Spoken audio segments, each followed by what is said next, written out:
Hey Greg, what happened to that Jayhawk shirt? I don't know. That was that was a weird game last week. Two weird games. I mean, it wasn't just Mizzou. It was also Creighton. We may have been overrated. It's possible. I There's a mean, lot of season to go. yeah, a lot of season to go, and my poor Missouri Tigers were laid a big egg in the conference last year in basketball. So, um, I hate to admit it, but there's a lot of basketball to be played for Mizzou as well. But oh, oh, that delicious victory once in 15 years. Yeah, I was gonna say, when's the last win against I don't Kansas? know, because the last one I saw in person was 102 to 73 at Allen Fieldhouse. So I don't know. I think I didn't have kids the last time we lost that matchup, and now I have one in college. So yeah, Well, there was every an generation or so, it's going to happen. yeah, every generation or so, and that's fine. I can enjoy the deliciousness when it does, because it does not happen very often. So, but I mean, KU So was what so uh, our two rivals are not nearly as bitter rivals as they used to be, but we had a story about two almost partners who now appear to be very bitter about the whole thing. So, if you recall last week, we were talking about how Rodney McMullen said Kroger's can be fine if this merger doesn't go through. They probably saw the writing on the wall and had some insider information that they were going to get enjoined by the courts. And I said, well, how does Albertsons feel about this? Because Albertsons has been over the last couple of years, Albertsons has not been in a position of strength, just objectively. They've done a lot of changes. They've moved some people around. They've been on the auction block, not necessarily auction block, but just for sale subtly for a while. So this was their big break. I know a lot of people were wondering what would happen when this goes through, and we were saying they were hoping that this got delayed until after January 20th.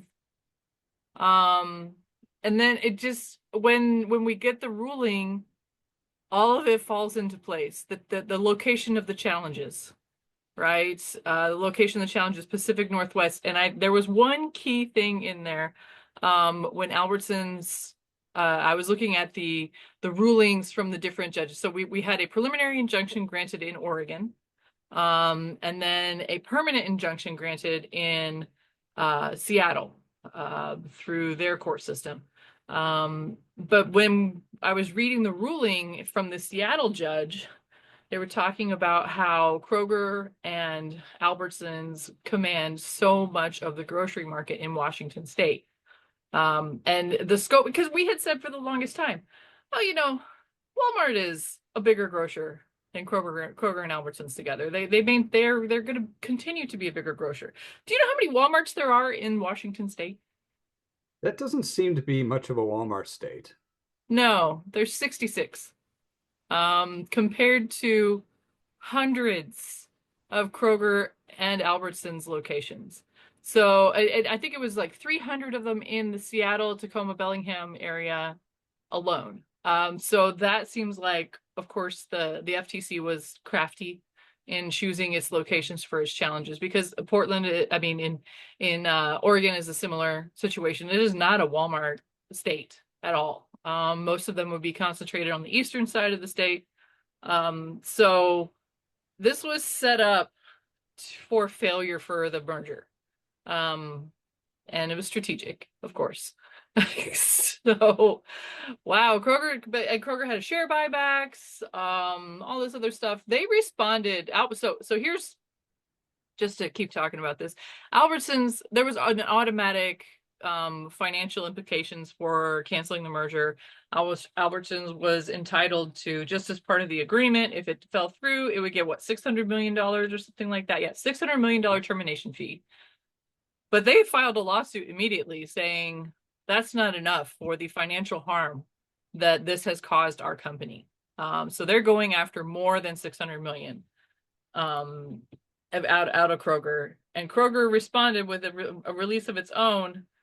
Um, Kroger looks forward to responding to these baseless claims in court. We went to extraordinary lengths to uphold the merger agreement throughout the entirety of the regulatory process, and the facts will make that abundantly clear. They also said they're not going to pay that 600 million, right? Did they? Oh, I thought they did. Because I thought that the termination agreement was just part of the merger, and one would think that there would be some kind of, this is a very risky thing for both of them to be doing, honestly. Oh yeah, it says this is clearly an attempt to deflect responsibility following Kroger's written notification of Albertsons' multiple breaches of the agreement and to seek payment of the merger's break fee to which they are not entitled. Oh, okay then.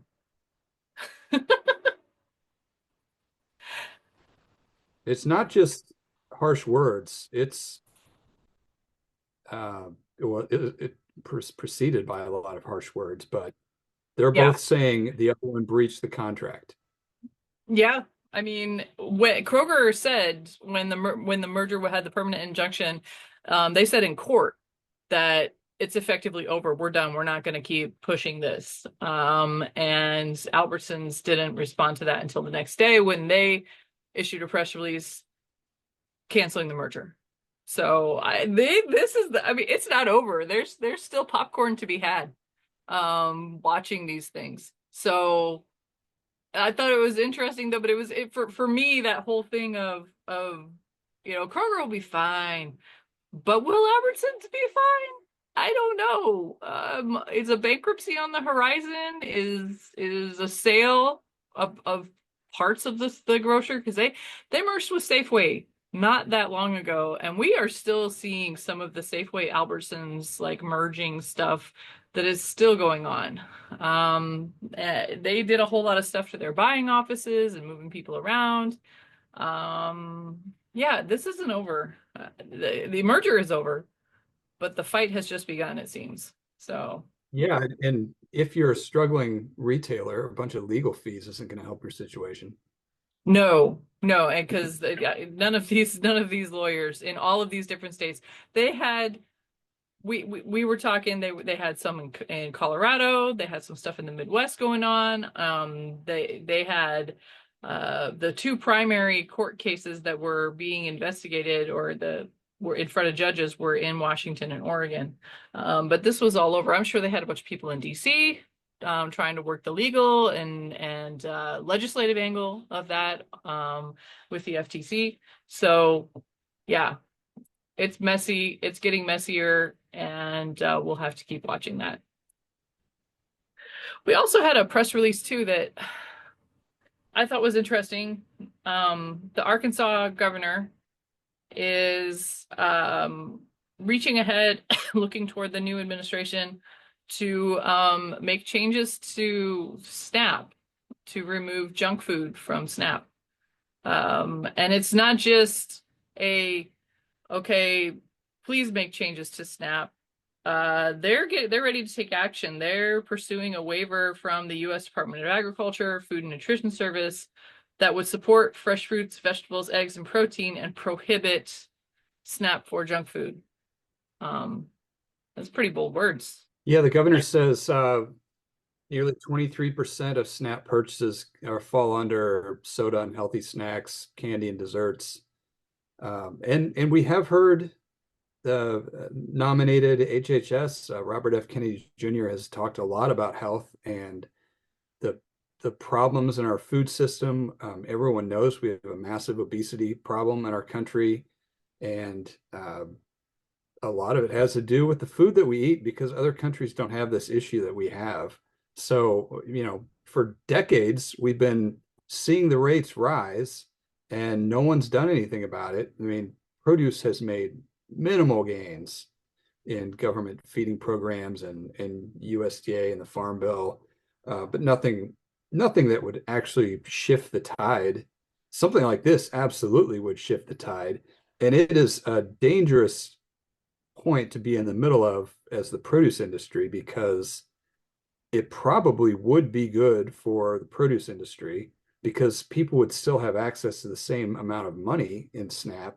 They just wouldn't be able to buy this 23% according to the governor, which we would hope some of that would go toward fruits and vegetables.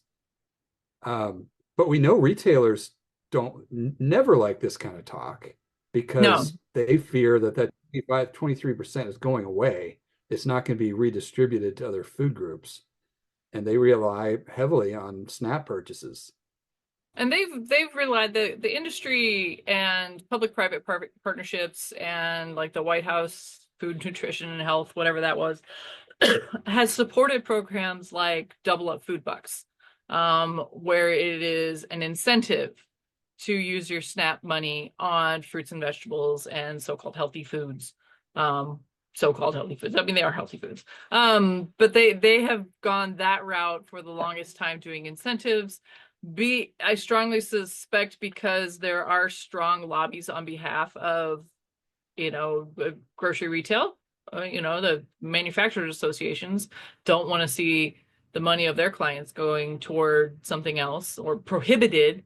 That's the part that they're probably most scared of, is prohibiting the sale of soda and stuff like that through SNAP. And then just the lobby on behalf of the big junk, big junk Right. Big itself. junk. I was trying to Um, find while you were talking, I was trying to find the so there's she's saying that 23% of SNAP dollars are used for junk food. And I'm trying to figure out if there's numbers on the average American expenditure at retail on what fast junk food, and I'm finding fast food numbers, and that's not an even comparison. And I'm wondering how that 23% of dollars compares to, what, like regular money and not just SNAP money, to see if it was a right. higher percentage or what's out there. I know that there's some issues with food accessibility and being able to cook and things like that. And there are some foods that would probably be considered junk food, minimal nutritional calories, I think. But when we look at the success of programs like WIC, um, it's kind of hard to say why can't SNAP be like WIC. And I love going on TikTok and watching um, moms, particularly, are the ones who shop for WIC in general, showing what they are buying with their WIC dollars and how they're using it. And there is a whole lot of fresh food in there. And the industry worked really hard to get fresh produce as part of WIC and expand that as well. So it's really hard to say that you can't take this away from SNAP. It's not fair to take this away from SNAP because it's like it works for WIC, and that's nutrition, and that's feeding people and healthy, and it has great outcomes. So it's hard to argue against it. No, I think one other angle, which we didn't get into, but we're talking about the Arkansas governor, and there is a big retailer based in Arkansas.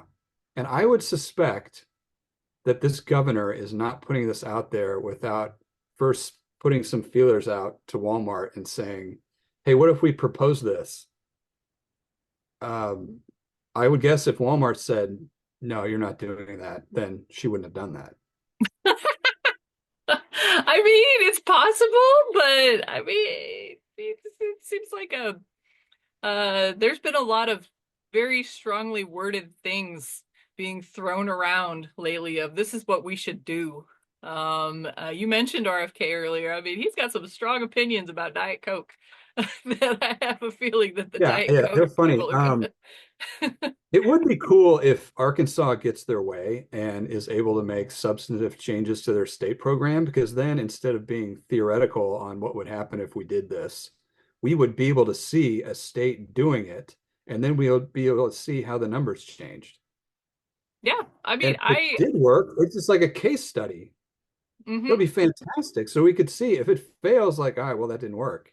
And if it works yeah, great and people buy more fruits and vegetables and fresh food, bread, proteins, and less sodas and candies, that would be a huge win. And that would be something you would look to hopefully roll that out. Our last bit of news today, though, is huge north of the border. For years and years and years, Canadians have looked upon the US's Perishable Agricultural Commodities Act and said, man, I wish we had something like that. And it has come up over and over and over and has never passed for whatever reason. But this week, finally, the Bill C-280 Financial Protection for Fresh Fruit and Vegetable Farmers Act passed its third reading in the Canadian Senate, which I believe makes it law. I had Sue Lewis and Ron Lemaire from Canadian Produce Marketing Association try to explain to me how many readings something has to get, and it's not as I remember my Schoolhouse Rock, and I'm just a bill up on Capitol Hill. The Canadian version is a little more complicated than I'm ready to absorb, but I believe that means that yes, they have PACA-like protections for Canadian producers now. CPMA said that makes it law, so I'm going to trust them on this one. Yes. Okay. So, I mean, we're going to have some new stuff coming out of there, some new regulations, a lot of new stuff to make sure that people are aware of. And how does that work across the border with any protections as far as selling to and exporting and things like that. So a lot of new stuff for folks to learn. But for now, this is something that they have been working for decades, and they finally have it. So yeah, and it does also say it paves the way for USDA to restore Canadian produce sellers preferential access under PACA. So they didn't have that. okay. So that was a very good thing. You would think it would be a major win for buyers and sellers on both sides of the border there. Yeah, because now we have some teeth for some enforcement on things to make sure that people get paid. And I'm sure the folks here at Blue Book will be doing some follow-up on that to help our members understand exactly what that means to them and their commerce inside and outside of Canada. So stay tuned for that. For sure. All right, well, that's it for the Produce Reporter Week in Review. If you are not getting the Produce Reporter newsletter, you need to go to producebluebook.com and sign up.